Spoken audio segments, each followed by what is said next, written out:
Everyone, welcome back to my channel. तो again myself Soma Chakraborty आप लोगों के सामने फिर से हाजिर हूँ, फिर से एक नई स्टोरी, एक नई कहानी और एक नए मैसेज के साथ।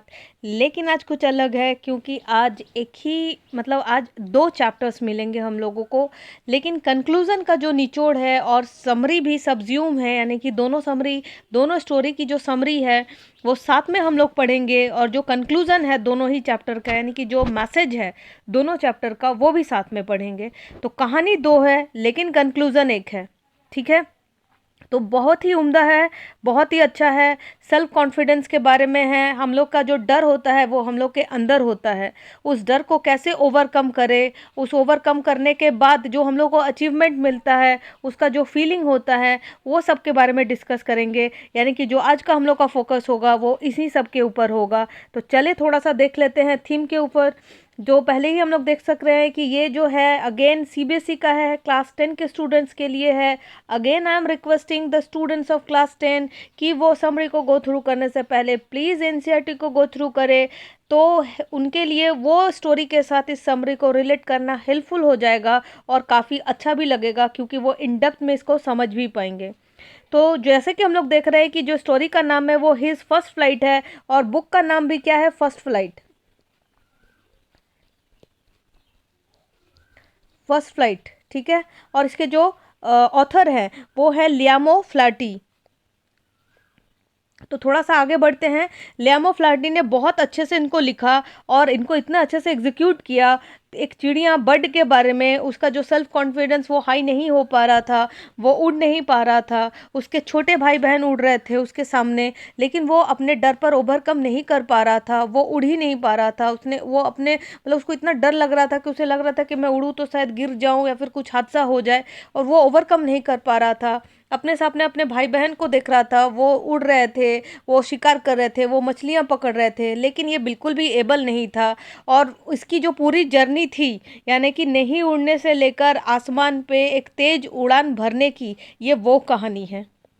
तो पहले थीम देखते हैं, उसके बाद हम लोग जंप करेंगे इसकी समरी पे।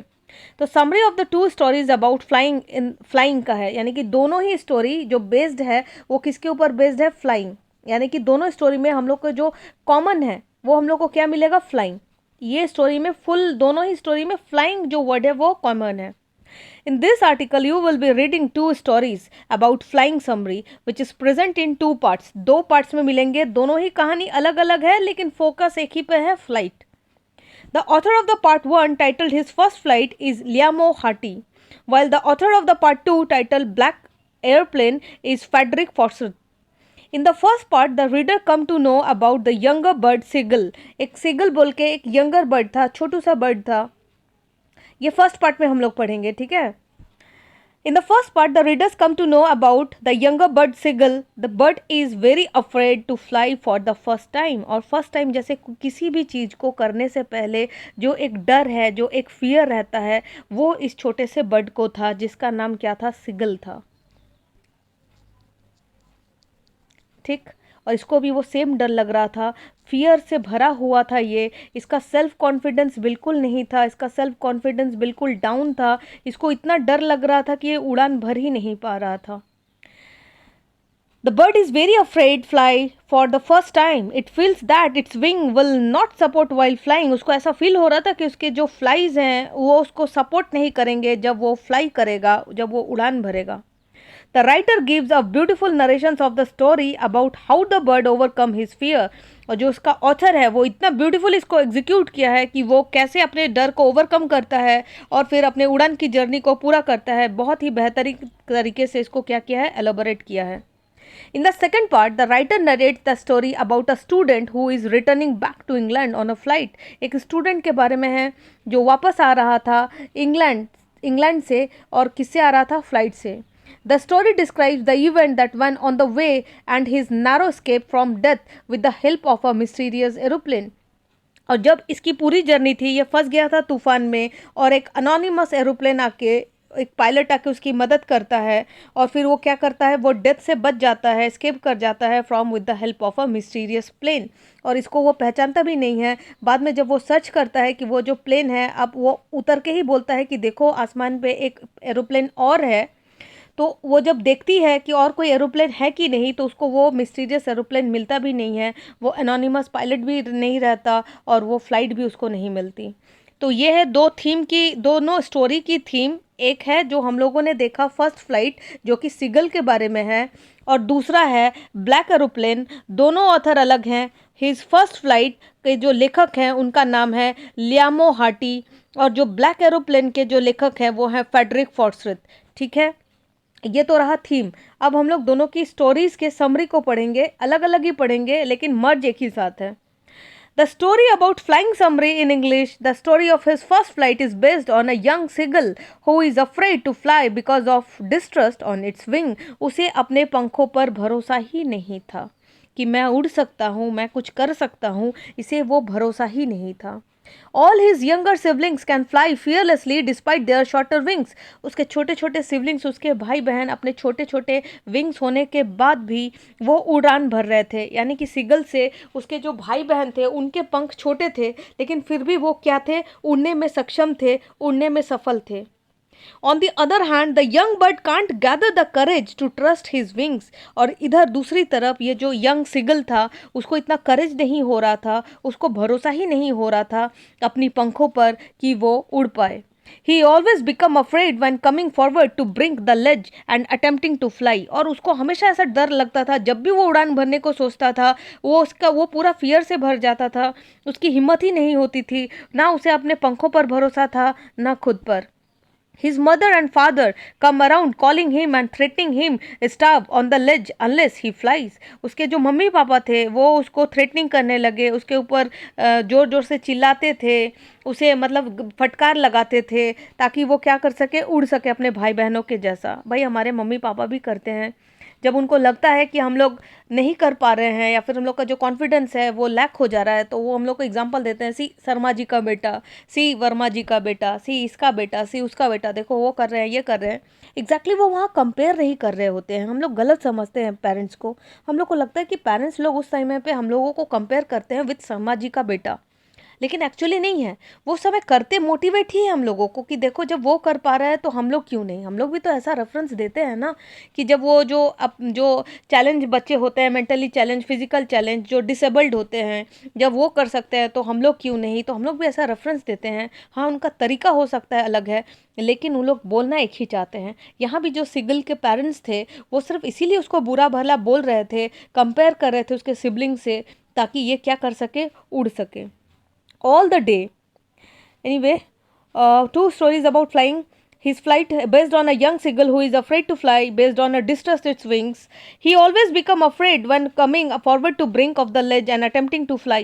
His mother and father come around calling him and threatening him starve on ledge unless he fly. Despite all the upbraiding and calling to him shrilly, he couldn't move. इतना कुछ हो जाने के बाद भी वो क्या नहीं कर पा रहा था, he couldn't move. He could not move, वो कर ही नहीं पा रहा था क्योंकि उसको अपने पंखों पर भरोसा ही नहीं था कि ये पंख उड़ान भर सकती है, मैं भी आसमान में, खुले आसमान में उड़ सकता हूँ, मैं भी मछलियों का शिकार कर सकता हूँ और अपना पेट खुद भर सकता हूँ। All the day long he watches his parents fly with his sibling, और ये पूरा दिन अपने पेरेंट्स को देखता है कि उसके सिबलिंग के साथ उसके पेरेंट्स उड़ रहे हैं। And teaching them how to skim the waves, और उनको सिखा रहे हैं कि वेव्स को कैसे काटना चाहिए, कैसे एयर को काटना करना चाहिए, कैसे डाइव करना चाहिए, कैसे मछलियाँ पकड़ना चाहिए, ऑल एंड दैट, जैसे कि पेरेंट्स लोग सिखाते हैं कि how to deal you with your life. One day the whole family flies to a big plateau and the all the opposite cliff, और एक दिन क्या हुआ कि उनकी सारी फैमिली एक बड़े से टापू पे चली गई। On the opposite cliff the seagull is sitting hungry, और जो ये सीगल था ना, ये बेचारा हंग्री बैठा हुआ था क्योंकि ना इसे उड़ान भरना आए, ना ये उड़ पाए, ना अपना शिकार कर पाए।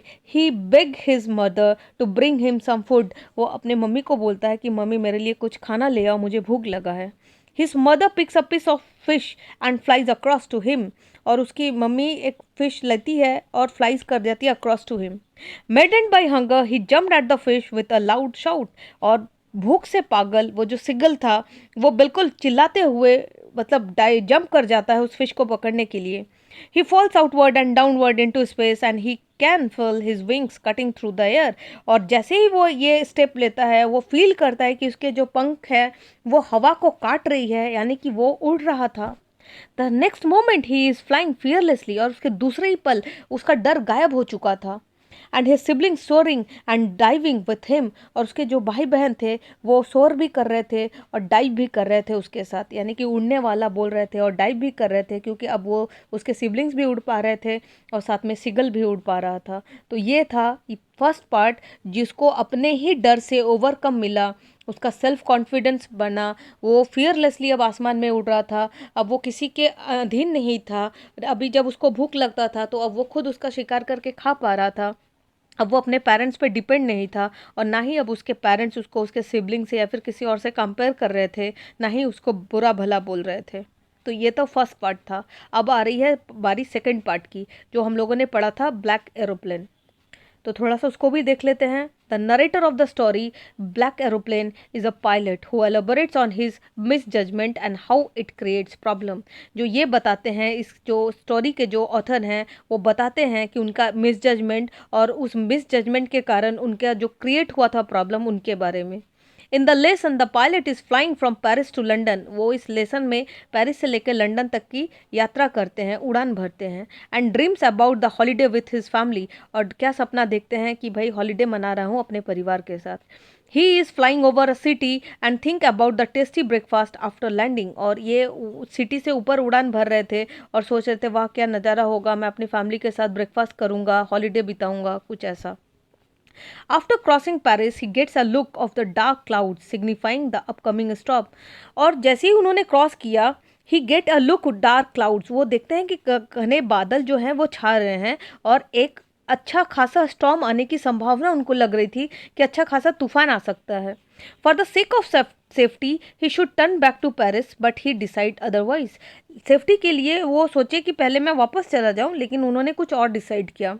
To fulfil his dream of a holiday he risk the life of passengers. और अपने ड्रीम्स को फुलफिल करने के लिए उन्होंने क्या किया, पैसेंजर के इतने सारे पैसेंजर्स का लाइफ को क्या किया, रिस्क में डाला। And heads the plan into the storm. Everything gets dark. अरे भाई तूफान में तो सब कुछ डार्क ही होता है, क्योंकि उसको तो अंदेशा हो गया था कि भयंकर तूफान आने वाला है। लौटने के बजाय उसने अपने जो फ्लाइट की जर्नी को उसने कंटिन्यू रखना सोचा। Everything gets dark and all the instrument stop working. और इसके सारे इंस्ट्रूमेंट फ्लाइट के सब कुछ काम करना बंद कर दिया था। He lost control of the plane and the hope of the survival becomes bleak. और उसने अपना सारा कंट्रोल, प्लेन का जो कंट्रोल था, सब कुछ खो दिया था। अब उसका मतलब सर्वाइवल के जो चांसेस थे वो बिल्कुल कमज़ोर होते जा रहे थे। The very less amount of fuel is left and the pilot starts panicking in the situation. और उसके पास बिल्कुल फ्यूल जो था फ्लाइट का वो भी कम हो जा रहा था, इधर उसने कंट्रोल भी लॉस कर दिया था, उसके बचने के आसार बिल्कुल कम हो गए थे उस फ्लाइट के, और वो पैनिक में था। Suddenly he sees another plane flying next to him through the storm. और अचानक ही वो देखता है कि एक और प्लेन उसी के साथ उड़ान भर रहा है, बिल्कुल नेक्स्ट थ्रू द स्टॉर्म, उसी तूफान में। The pilot turn his plane to the north in order to follow the strange aeroplane. और वो जो स्ट्रेंज एरोप्लेन था वो उसको पायलट को ऑर्डर करता है कि आप मेरे साथ नॉर्थ की तरफ आओ, मैं जैसा बोल रहा हूँ वो वैसा ही करो। तो जो पायलट था, मतलब जो इसके जो ऑथर हैं, वो वैसा ही किया जैसा कि वो एनोनिमस एरोफ्लाइट उसको पायलट करने बोल रहा था। To follow the strange aeroplane the pilot started frightening again as the fuel is getting low. और उसको फिर भी डर था कि भाई उसने नॉर्थ की तरफ तो ले लिया, उस अननोन जो पायलट था उसका बात तो मान लिया, लेकिन भाई फ्यूल भी तो कम होता जा रहा है, मैंने कंट्रोल भी लॉस कर दिया है फ्लाइट का और प्लेन का। The anonymous pilot guides them out of the storm and disappear. और वो जो अनोनिमस जो पायलट था, यानी कि जो अनजान जो पायलट था, वो उसको गाइड करता है और उसको स्टॉर्म से बाहर निकालता है और एक बैग से गायब हो जाता है। After landing the pilot ask about the other plane. और जैसे ही वो लैंड करता है, जो पायलट है वो दूसरे प्लेन के बारे में पूछताछ करता है, but is left in the shock to know that there was no other plane in the sky except his. लेकिन वो ये जानकर शॉक्ड हो जाता है कि उसे छोड़कर आसमान पे कोई दूसरा फ्लाइट उस समय था ही नहीं। बताओ। तो कंक्लूजन देखते हैं अब थीम क्या है, यानी कि कंक्लूजन के बारे में, यानी कि इसका निचोड़ क्या है, इस स्टोरी के, दोनों ही स्टोरी के निचोड़ क्या है। तो जो फर्स्ट पार्ट है, the first part of the story teachers us that the inner strength of the person is always helpful in overcome overcoming difficulty और डिफ़िकल्ट सिचुएशन। तो जो हम लोग का जो इनर स्ट्रेंथ है, जो हम लोग की अंदर का जो मतलब स्ट्रेंथ, मतलब हम लोग वीक पड़ जाते हैं, या हम लोग को डर लगता है किसी भी सिचुएशन को फेस करने के लिए, फर्स्ट टाइम हो या फिर उसने बार बार बहुत बार प्रैक्टिस किया उड़ने के लिए, बट वो जो सीगल था वो अनेबल टू फ्लाई।